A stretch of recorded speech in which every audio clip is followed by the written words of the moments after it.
Senhora presidente, caros colegas vereadores, especialmente as mulheres dessa legislatura, a plateia presente, eu me sinto orgulhoso porque na bancada do PSDB, a qual represento nessa fala, tenho duas colegas, a vereadora Marisol Santos e a Tatiane, que fazem um trabalho exemplar, dando exemplo de responsabilidade, de humanidade e demonstrando que a mulher tem liderança e ela pode sim contribuir com a sociedade.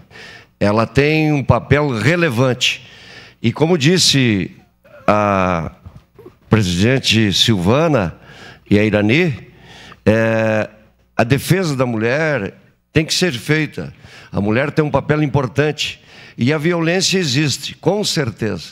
É indiscutível, a gente acompanha no dia a dia o quanto a mulher ainda é discriminada, o quanto a mulher ainda é maltratada.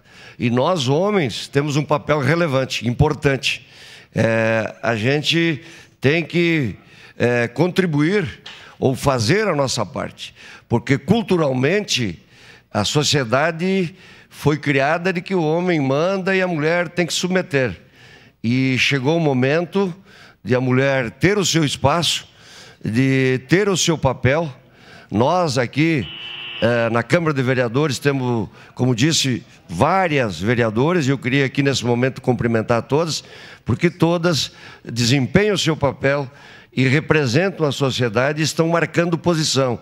E essa posição, com certeza, dará resultado hoje e futuramente. Então, em nome da bancada do PSDB, quero cumprimentar as mulheres e reconhecer que esse debate é muito importante. Essa palavra.